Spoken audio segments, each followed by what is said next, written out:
I really love coming to Tamil Nadu. எல்லாவற்றிற்கும் முன்பாக நான் உள்ளபடியே தமிழ்நாட்டிற்கு ஒவ்வொரு முறை வருகின்ற போதும் நான் அதை அன்போடு நேசிக்கின்றேன். Please notice, I did not say I like coming to Tamil Nadu. I said I love coming to Tamil Nadu. நான் தமிழ்நாட்டை நேசிக்கிறேன், மனமார நேசிக்கிறேன். Because I don't just like the people of Tamil Nadu, I love the people of Tamil Nadu. நான் தமிழ்நாட்டு மக்களை என் நெஞ்சம் நிறைந்த அன்போடு நான் நேசிக்கிறேன்.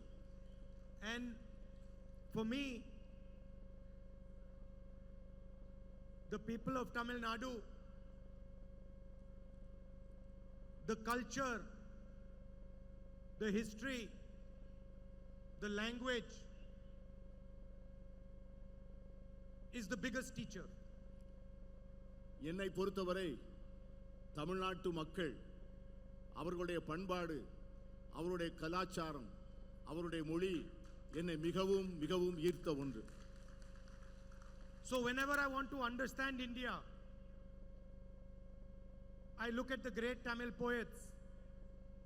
Of course, I don't speak your language, but I read your history, your great kings, your great tradition, the relationships and influence you had in the rest of the world, and it acts for me like a mirror through which I can understand India.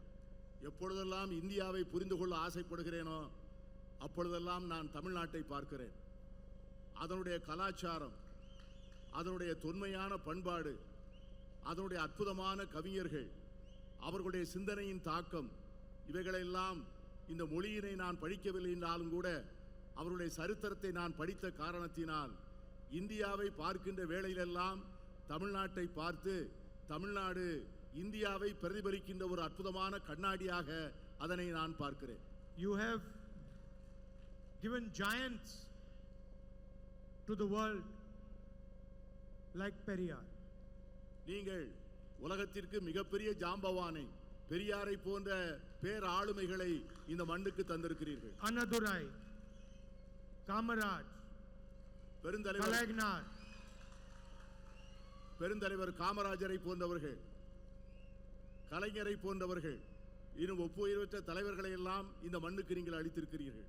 I could spend the whole meeting talking about Periyar ji, Annadurai ji, Kamaraj ji, Kalaignarji ji. இந்த கூட்டத்தை முழுமையுமே பெரியாரை பற்றியும், அண்ணாவை பற்றியும், தலைவர் காமராஜரை பற்றியும், கலைஞர் அவர்களை பற்றியும் நான் முழுமையாக பேசிக் கொண்டிருக்க முடியும்.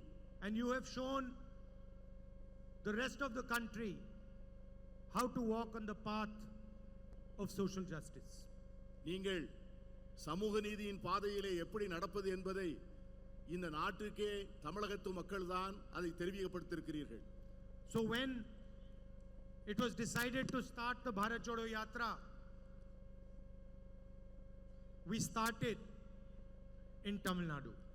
எனவேதான் பாரத் ஜோடோ யாத்திரையை நான் ஆரம்பிக்கும் போது தமிழகத்திலிருந்து அந்த யாத்திரையை துவங்க வேண்டும் என்று நான் நினைத்தேன். And we walked from Tamil Nadu to Kashmir, 4,000 kilometers, fighting for the ideas that these great leaders fought for.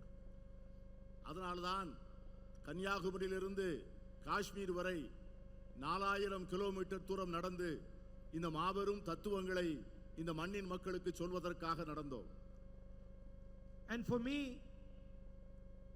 whenever I come to this great land, I come here with humility and with my head bowed to your past and your tradition.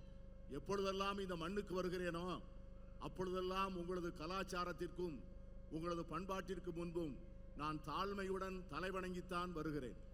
Because the only thing that a person like me can do is learn from your tradition and your history. இந்தியாவிலே இந்த ஒரு மாநிலத்திலிருந்து தான் எல்லோரும் நிறைய செய்திகளையும் பண்பாட்டு தரவுகளையும் படிக்க முடியும். At the same time, the Tamil people, all of them, have always showered love and affection on me and my family. நான் எப்பொழுதெல்லாம் வருகிறேனோ அப்பொழுதெல்லாம் தமிழகத்து மக்கள் நெஞ்சம் நிறைய அன்பை என் மீது சொரிந்திருக்கிறார்கள், என்னை நேசித்திருக்கிறார்கள். And I have never seen this to be a political relationship. இதை போன்ற ஒரு அருமையான உறவை நான் எங்கேயும் பார்த்ததில்லை. For me, this is a family relationship, a loving relationship. It's not a political relationship. It can never be a political relationship. என்னை பொறுத்தவரை தமிழகத்து மக்களிடம் நான் கொண்டிருக்கின்ற உறவு ஒரு அரசியல் உறவல்ல, அது ஒரு குடும்ப உறவு. அவர்களை நான் ஆத்மார்த்தமாக நேசிக்கின்ற உறவு.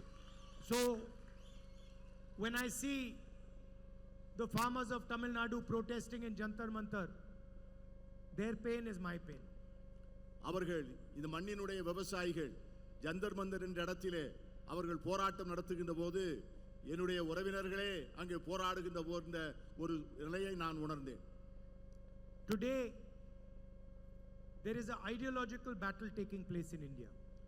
இன்றைக்கு இந்தியாவிலே ஒரு பெரிய தத்துவ போர் நடந்து கொண்டிருக்கிறது.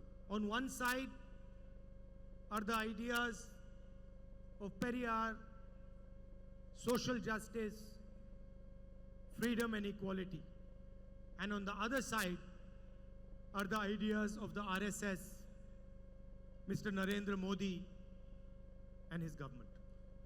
ஒருபுறம் தந்தை பெரியாரை போன்ற தலைவர்கள் போதித்த சமூக நீதி, சமத்துவம், விடுதலை, மறுபுறம் நரேந்திர மோடியை போன்றவர்கள் கொண்டாடுகின்ற வெறுப்பும் துவேஷமும்.